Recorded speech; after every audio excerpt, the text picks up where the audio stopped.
Dobrodošli u podcast Balkan Express koji je namijenjen promociji međukulturalnog dijaloga u prostoru bivše Jugoslavije. Producent podcasta je Zavod Burja uz potporu Javnog sklada Republike Slovenije za kulturu. Danas razgovaramo sa profesorom doktorom Edvinom Derviševićem. Dobar dan i dobrodošli. Dobar dan i bolje vas našao. Vi ste u Sloveniji već koliko? Pa u Sloveniji sam već 30 godina. Od početka rata, malo prije početka rata u Bosni i Hercegovini. Kako se desilo to da je Slovenija postala vaš dom?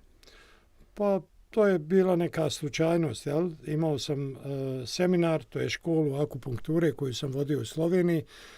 Došao sam tu 19. aprila 1992. Poslije toga su mi došli cijela familija, prijatelji i ostali smo u Sloveniji koja nas je privukla svojim ljepotama i normalno ljudima.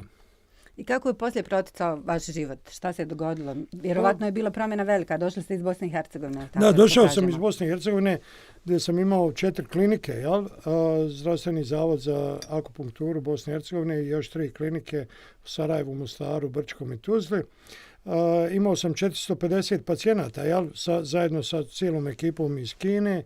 Došao sam u Sloveniju i puno s toga se promijenilo. Prije svega počeo sam da radim tu od nule, jel? Sa pacijentima i nastavio sam svoje škole edukacije iz akupunkture. Na početku nije bilo normalno nimalo lako, jel? Bilo je 23 čovjeka za koje sam se brinuo i ipak sam morao da odem da radim i u Makedoniju i na Tajland, jel? Gdje sam otvorio svoje klinike. Međutim, ubrzo, posle nekih 4-5 godina, sam dobio posao na fakulteti za šport na Univerziji u Ljubljani, mjesto asistenta koji sam prihvatio. I poslije toga je normalno bio i taj magisterij, doktorat, specijalizacija na kliničkom centru u Ljubljani, medicine dela prometa i športa. Znači, poslije toga, Slovenija je postala ipak moj drugi dom. I vi ste sada, to je vaše primarno zanimanje, ako pominjete akupunkturu, je da ste redovni profesor na fakultetu za sport, je li tako? Ja, redovni profesor na Univerzitetu u Ljubljani, jeste. Predajem sportsku medicinu za studente, jel, fakultete za šport, medicinskog fakulteta, jel, i zdravstvenog. Tako da to mi je primarna djelatnost, jel. Pored toga, znači, imamo na našem fakultetu imamo kliniku gdje pregledamo sportaše, jel? I brinemo se o njihovom zdravlju, uglavnom to su vrhunski sportaši. Znači, to su predavanje, zatim razna naučno-istraživački rad i to mi je primarna djelatnost, jel, koju radim u Sloveniji. Vaša priča je prilično impresivna, ako gledamo iz gledišta bilo kojeg migranta, da tako kažem, nekoga ko se odselio iz svoje primarne domovine i došao negdje drugo. Da li je bilo teško napraviti sve te korake koje ste vi napravili? Pa bilo je vrlo teško. Naročito na početku bilo je vrlo teško da se nametneš u jednoj novoj sredini, jel? Kao ljekar, jel? Pa onda da kažemo i kao čovjek, jel? I da te prihvate svi, tvoja okolina, tako da su me u Sloveniji jako lijepo prihvatili kao ljekara, kao stručnjaka, pa na kraju, jel, i kao naučnika. A isto tako te teškoće bi rekao da sam ih zaboravio, jer nisam se nikad smatrao nekim ko je izbjeglica, migrant. Nekako sam osjećao da je to moja zemlja, jel, moja država u kojoj sam radio, jel, Slovenija. Nisam je prihvaćao kao tuđu zemlju, nego kao svoju. Bilo je tu puno napora, kažem, morao sam magistrirati, doktorirati jako teško na medicinskom fakultetu u Ljubljani, pa napisati mnoge te članke, raditi naučno-istraživački rad. Trebalo je puno znoja, jel, i specijalizacija ta iz medicine i športa koja je trajala isto 4 godine. Znači, sve to je iziskalo puno od čovjeka napora, jel, puno truda, puno odricanja, puno, kažem, odricanja od svega, od normalnog, tako reći, života, da bi postigao ono što bi postigao i u svojoj matičnoj zemlji, ali moguće na neki mnogo lakši način. Znači li to da ste svejedno u određenim segmentima života osjećali ksenofobiju? Ksenofobiju, tako reći, malo ili nikako nisam osjetio na sebi, to mogu otvoreno reći, nikad za ovih 30 godina nisam osjetio niti jedne riječi protiv mene zato što sam došao iz druge države i nisam osjetio tu ksenofobiju kao što je recimo bila prema nekim grupama ljudi. Prema meni i mojoj porodici nikad nisam osjetio to u Sloveniji. A zbog čega mislite da je tako? Zašto ste bili izuzeti od toga? Zašto sam bio izuzet? Zato što sam moguće svojim radom, svojim zalaganjem, svojim trudom, svojim znanjem, dokazao tim svojim kolegama da sam, tako reći, ne samo ravnopravan, čak u mnogim stvarima sam vjerovatno i mnogo bolji, a samim tim da sam i u edukaciji, u obrazovanju i da ih učim mnoge, tako da imamo čak 23 neke škole akupunkture, za ljekare u Sloveniji. Jedini ja držim tu, recimo naš institut to drži. Znači 23 generacije, negdje oko 1000 ljekara, negdje oko moguće 5 do 10 tisuća studenata. Sa svima sam osjetio samo neki smijeh i osjetio sam neke dobre vibracije koje su bile između mene i tih svih, recimo, građana Slovenije. Mislite li da je to tako i zbog socijalnog statusa koji imate u društvu? Pa sigurno. Moguće je da je to i zbog tog statusa, jer i na početku, kad sam tek došao 92. i 93. kad sam otvorio ambulantu, kliniku, na kojoj sam liječio ljude, znači većinom su ti pacijenti trebali mene, i onda su imali takav jedan odnos. To je sigurno da imamo te kategorije, socijalne, gdje postoji i gdje ne postoji ta ksenofobija ili možda neki rasizam, kako god želite. Vi ste prije malo više od godinu dana nadošli na krasnu ideju i tu ste i realizovali. Ustanovili ste Bosansko akademsko društvo u Sloveniji. Jeste. Zbog čega ste, kako je uopšte došlo do te ideje? Zbog čega ste to napravili? Zbog čega baš Bosansko akademsko društvo? Pa evo upravo to o čemu razgovaramo. Moj put je bio težak, i nisam želio da svi Bosanci, koji dođu u Sloveniju, da moraju proći taj mukotrpni put kao i ja. Znači, mislio sam da ćemo putem tog Bosanskog akademskog društva pomoći mnogim studentima, mnogim magistrima, mnogim docentima i tako dalje, da svoju karijeru još više nekako, da im bude još plodonosnija. Znači, da im pomognemo da znaju šta su njihovi korijeni, jer Bosna i Hercegovina je zemlja koja je bila, mi svi znamo, centar kulture, pa možemo reći u neku ruku pa i nauke u tim predratnim godinama, negdje 10-20 godina prije rata, pa imamo se čime ponositi. Da to Bosansko akademsko društvo u stvari da njeguje tradicije tih književnika, tih režisera, recimo Nobelovce, imamo puno književnika, i da budemo ponosni na sve te umjetnike i na sve ono što nam je Bosna dala i da ne zaboravimo te svoje korijene, a da ovdje promoviramo i da skupa sa slovenačkom zajednicom, znači sa društvom u Sloveniji, nekako gradimo još bolje neke odnose i akademske i ostale, kažemo umjetničke i druge, sa građanima Slovenije. A po čemu se bosanskih društava je bila već nekolicina i još uvijek postoje u Sloveniji? Po čemu se Bosansko akademsko društvo razlikuje od njih? Prvo se razlikuje u samom imenu, jer smo Bosanci.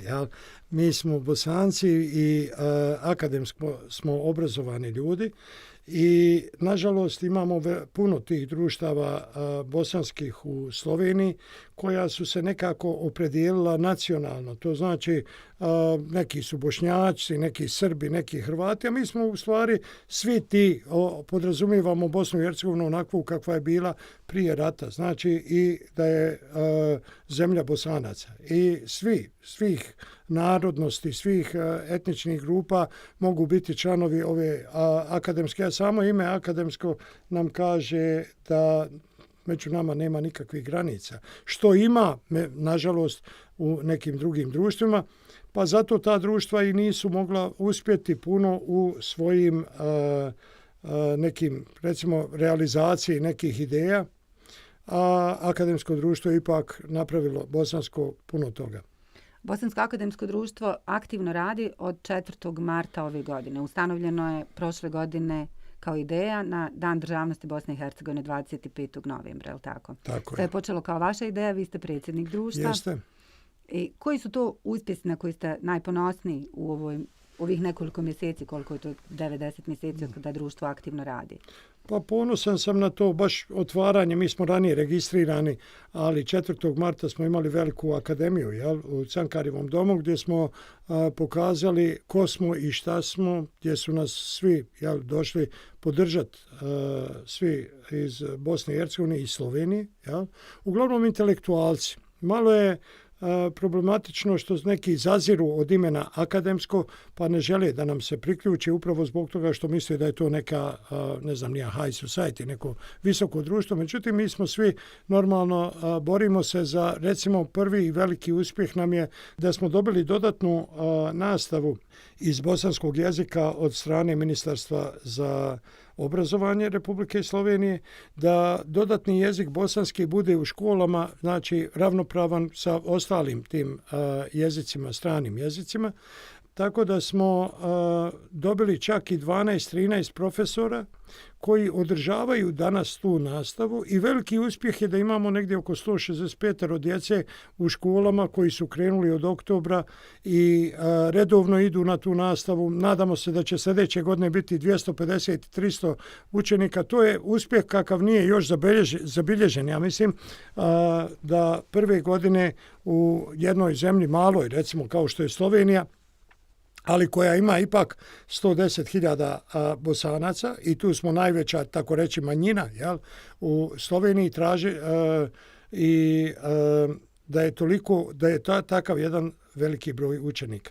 Sljedeće što ćemo tražiti, to je bio, kažem, veliki uspjeh i veliki uspjeh je da smo proslavili rođendan Bosne ili dan Kulina Bana, to je povelja Kulina Bana, koji je prvi, jel, pisani državnički dokument iz 1189. godine i da je na toj manifestaciji bilo dosta, znači, kulturno-umjetničkog programa od dvije izložba povelja bosanskih kraljeva i banova, izložba slikara porijeklom iz Bosne i Hercegovine, kao što je recimo Ismar Mujezinović, Admir Ganić, Petar Beus, Kantardžić Narcis i mnogi drugi.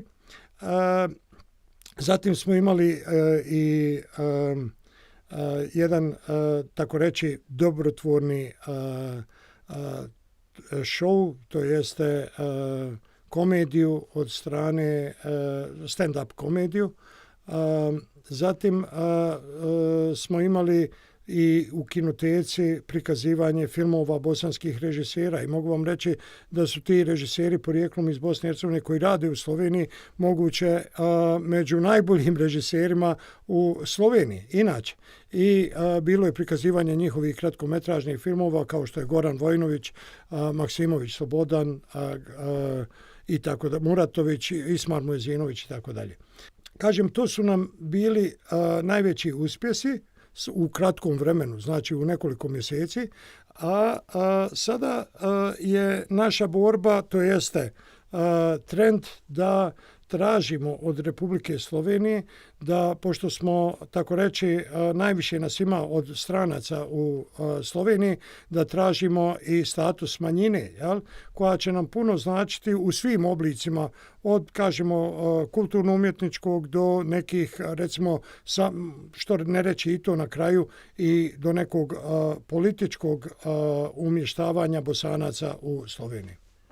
Kad kažete manjina, govorite o bosanskoj manjini, jel' Govorimo tako? o bosanskoj manjini gdje podrazumijevamo samo normalno Bosance, jel, svih religija, svih, kažemo, etničnih struktura, i to je isto tako u jedan trend u Europskoj uniji, da svi Bosanci, evo sad i u Austriji, traže status manjine, isto tako i mi u Sloveniji. Mislimo da ćemo time poboljšati nekako status svih Bosanaca i da će se Bosanci ipak imati neku svoju tu zaleđinu koja im pripada. Jer, pazite, mi nismo ovdje od juče, mi smo dugo vremena, skupa smo, jel, u Austro-Ugarskoj bili sa Slovenijom, skupa smo bili u istoj državi, skupa smo, mnogi Bosanci su dali živote, jel, tu u Prvom svjetskom ratu pa i u drugom, jel, u Sloveniji, jel, na Soči. Jel nije tako da je najmlađa žrtva vaš prezmenjak? Jeste, ne najmlađa žrtva, nego je bio najmlađi vojnik Austro-Ugarske, baš Dervišević, jeste, koji je bio odlikovan, jel, od pruskog kralja, to jest Austro-Ugarskog kralja, te jeste, i kažem, bilo je puno tih, čak i moj djed bio na Soškoj fronti, tako da pričao mi je, jel, o tome, i tako da je istorija nekako Slovenije i Bosne nekako ima pomiješana i imamo nekako uvijek neke simpatije jedni prema drugima.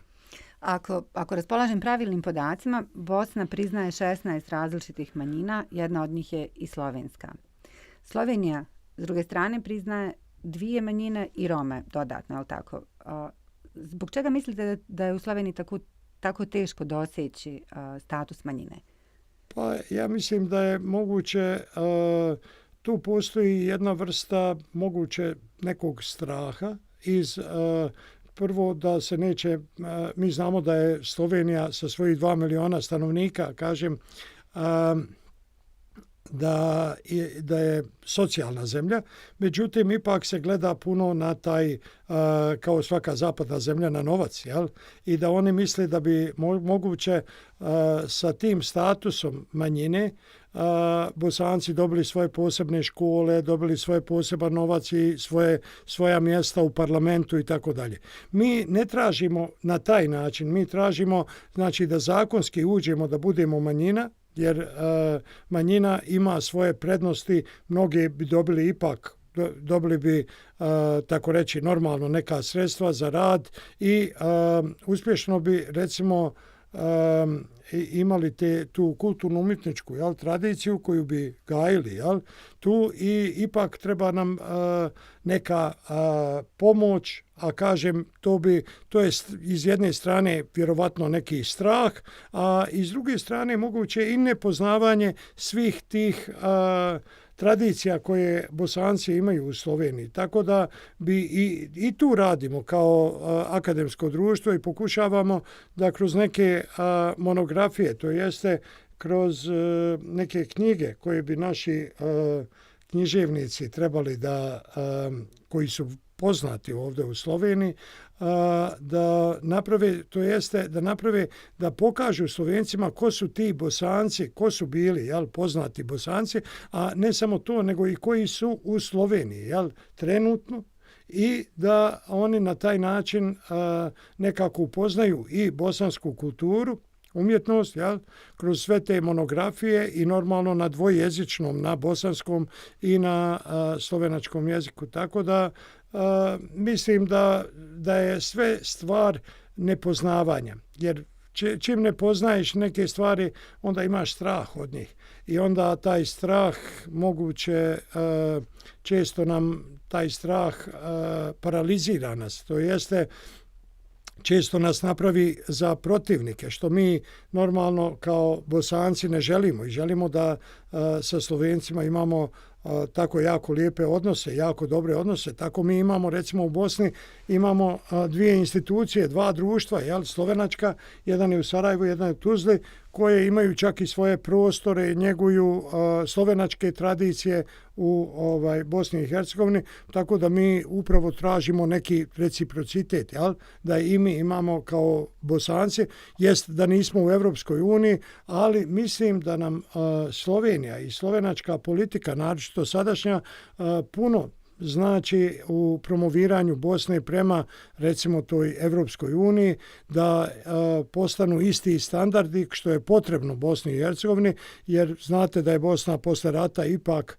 nekako osiromašena, sa svim, pa i kadrovima, materijalno, duhovno, kako god hoćete, tako da je Bosni potrebna sad neka pomoć, recimo ja to vidim kroz ulazak u Europsku uniju, da kroz taj jedan, znači standardizaciju, postavljanje standarda, da i Bosna ima iste te standarde kao Slovenija.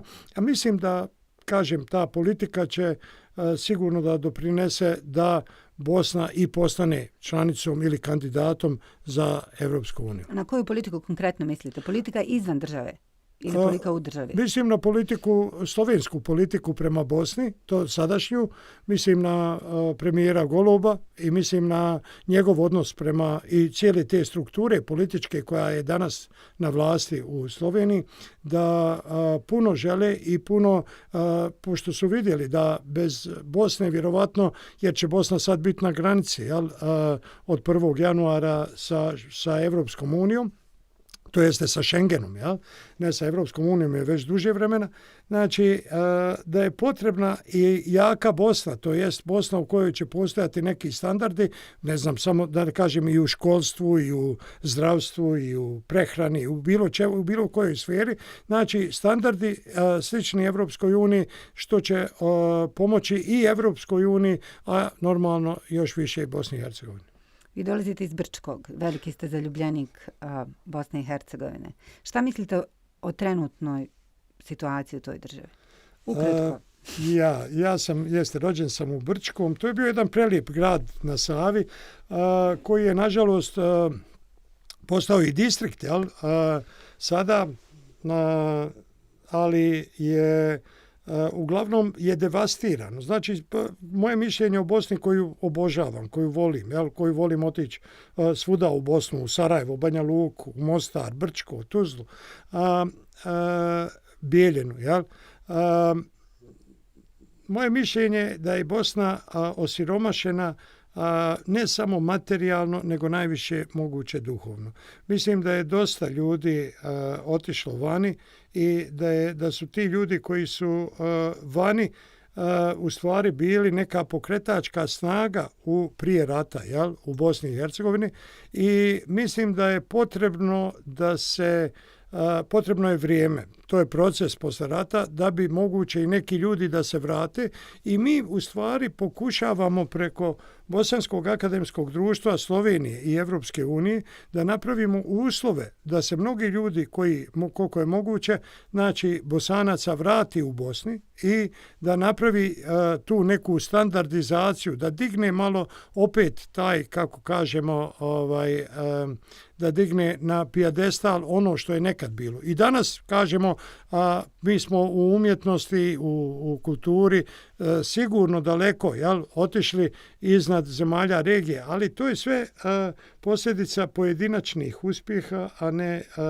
kolektivnog, to je sistematskog nekog rada, tako da često u šali kažem da kad mi budemo doživjeli da u Bosni se bude odvajalo 1% budžeta za kulturu, samo 1% od onog što ima Južna Koreja, koja ima 5 milijardi dolara godišnje za kulturu, kad bi mi dosegli samo taj 1%, bilo bi dobro. Tako da, što se tiče politike, mislim da u Bosni, nažalost, nemamo politike, imamo neke interesne zone, poslovne zone, nekih ljudi koji izigravaju političare, međutim, baš za narod Bosne i Hercegovine to nije rješenje. Rješenje je sigurno jedno, da dođu neki novi ljudi i ti ljudi, čak je moje mišljenje bilo da ako je potrebno da dođu i Bosanci van Bosne koji su i da bi pokušali da naprave nešto u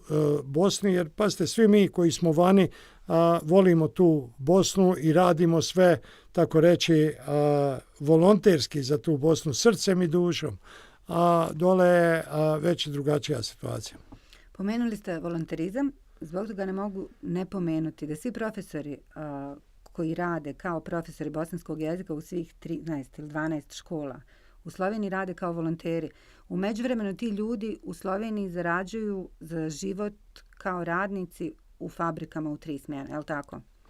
To je odličan primjer, jel, da ti ljudi koji čak, evo, prije par dana smo imali sastanak baš te jezičke sekcije, jel, gdje pokazuju da oni 4 puta mjesečno, znači kada su sa tim učenicima dali sat, 2, moraju gubiti od svog posla. Oni rade u 3 smjene. Oni su, znači, iako su profesori, iako su akademski građani, oni ovdje rade u 3 smjene i volontiraju da bi našoj djeci, jel, bosanskoj djeci, da bi ih naučili, recimo, kulturu, geografiju, istoriju Bosne i Hercegovine, normalno i jezik, jel, i gramatiku, ali književnost, jel?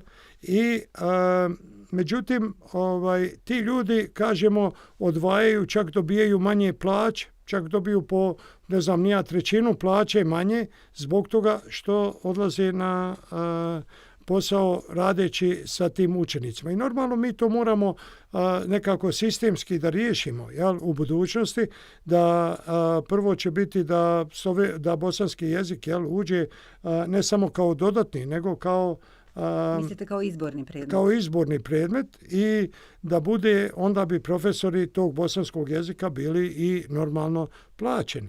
A ovako, znači, moramo ići, sada nam je najvažnije da idemo preko raznih projekata da bi tim ljudima koji su stvarno dali svoju dušu, srce, pa i kažemo sve svoje vrijeme za te pripreme, za te časove bosanskog jezika, da ih nekako možemo nagraditi. A to je najbolji odziv su učenici koji u sve većem i većem broju žele da pohađaju taj bosanski jezik. Kažem, i sada je već nastalo to veliko interesovanje i nadamo se da će sljedeće godine, kažemo, biti uduplace taj broj učenika. S tim znači da ćemo morati nekako sistemski riješiti, pošto nemamo pomoć države. Recimo, moram to reći da za srpski i hrvatski jezik, jel, pomaže i knjigama i materijalno pošalju učitelje ovdje države Srbija i Hrvatska, dok mi za srpski i hrvatski jezik, a mi smo, tako reći, osuđeni sami na sebe. Čak nemamo ni te knjige, jel? Knjige moramo kupovati po inostranstvu, jel, za đake koje su pripremljene knjige za naše učenike, tako da je veliki, kažemo, imamo tako velikih slatkih problema, ali kažemo da su oni svi rešivi i da ćemo mi, najvažnije da će taj jezik bosanski opstati, jel, u Sloveniji, i kao što znamo da je prva gramatika bosanska izdata 1600 i ne znam koje godine i da je ona prije 130 godina od Vuka, jel, i srpske. Međutim, nadamo se da će taj bosanski jezik posle stotinjak godina, jel, 110, 20 godina, jer znamo da je 1907. godine ili 1907. godine Austro-Ugarska zabranila upotrebu bosanskog jezika, samo upotrebu srpskog i hrvatskog, da ćemo mi ponovo taj bosanski jezik vratiti u Bosnu i Hercegovinu, jer koliko znamo i nažalost danas se bosanski jezik ne govori u svim dijelovima Bosne i Hercegovine, ali evo, nadamo se da će upravo kroz ovo, znači naše učenje bosanskog jezika u inostranstvu, da će i taj bosanski jezik dobiti kao i nacija Bosanac svoje mjesto u Bosni i Hercegovini. Pitaću vas još nešto. Zbog čega je Bosansko akademsko društvo nagradilo profesora Borisa A. Novaka i čime? Pa Boris A. Novak je učinio profesor, jel, filozofije I književnik, jel? Pjesnik, književnik, jeste.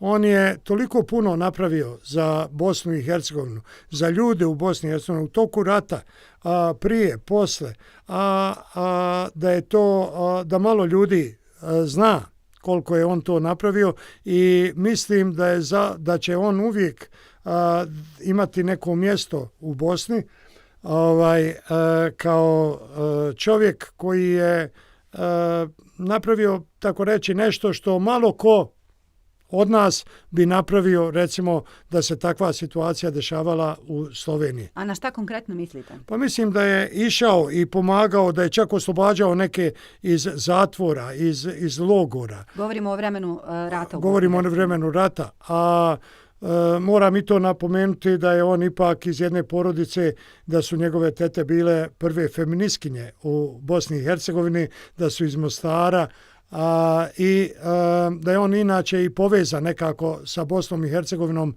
i prije nego što je došao ovaj rat, ali kažem, u ratu je pomagao i materijalno i duhovno i skrbio za mnoge bosanske književnike koji su došli ovdje, ne samo književnike, nego i ljude, i to je jedna veličina od čovjeka i mi kao Bosanci uvijek moramo poštovati ono što je neko uradio za nas.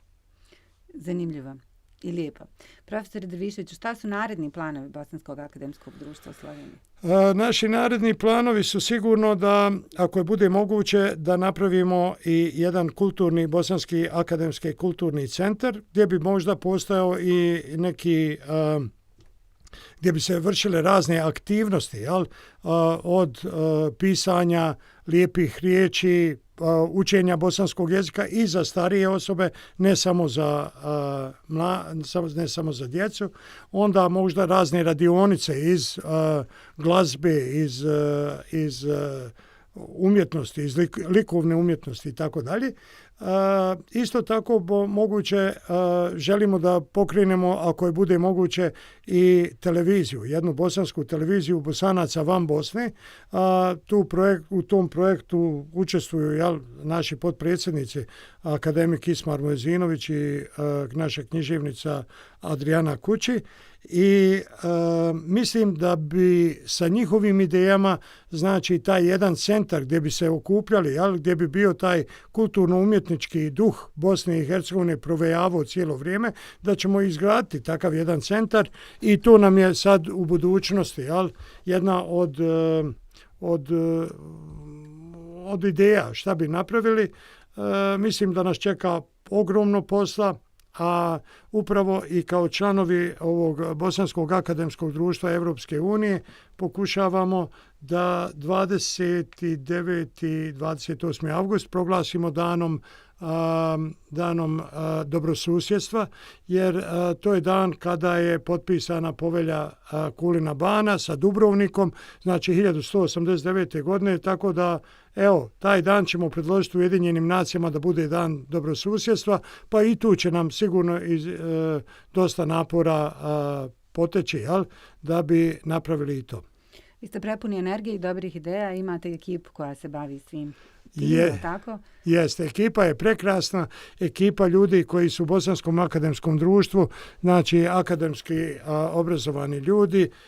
Rekao sam par njih, sam spomenuo Ismara, Adrianu, tu je dalje isto tako doktorka prava, Jasna Murgel, pa tu je naši ekonomisti, Nedžad Junuzović i Senahil Astanagić, te Tihić Mujezinovića Ida, koja je baš sa odnose za Bosnom i Hercegovinom. Znači, to je upravni odbor našega društva, međutim, tu je dosta i nekih donatora koji pomažu rad Bosanskog akademskog društva, tako da je to ekipa prekrasnih ljudi. Da se vratimo na početak, na Sloveniju i Bosnu. Da li mislite da je jednostavno u Sloveniji voditi takvo društvo? Zato što slovenačko društvo u svakom slučaju daje mogućnost. Pa ja mislim, ja to vodim nekako baš sam sretan da vodim to društvo, zato što imam dobru podršku svih oko sebe, i koji daju te puno ideja. I mislim da nemamo mi nekih velikih problema. Mnogi nam izlaze u susret kao vodnikova domaćija, jel, u Ljubljani, da nam daju prostore besplatno za naše okupljanje, za naše aktivnosti.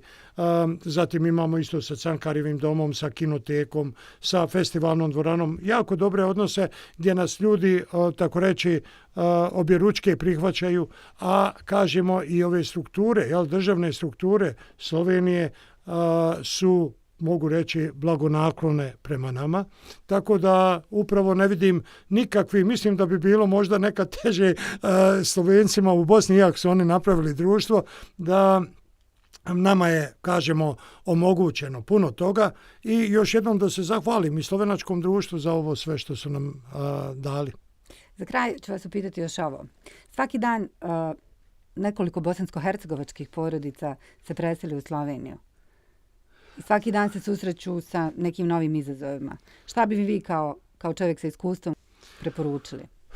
Pa ja bi im preporučio, mislim, meni je žalosno to za Bosnu da oni odlaze iz Bosne, ali mi je drago da oni kao pojedinci uspiju na zapadu i preporučio bi im samo da rade onako kako su naučili u Bosni i Hercegovini, što bi rekli tvrdo da rade, da su marljivi, vrijedni i uspjeh će im biti zagarantiran, jel, na kraju, a mislim i da njihova djeca koja će tu vjerovatno i završiti neke fakultete, da će kasnije vjerovatno biti, ako kažemo bude sreće, da se vrate i da grade još ljepšu i bolju Bosnu i Hercegovinu. Profesor Derviševiću, hvala vam za ovaj prijatan razgovor. Hvala i vama na pozivu.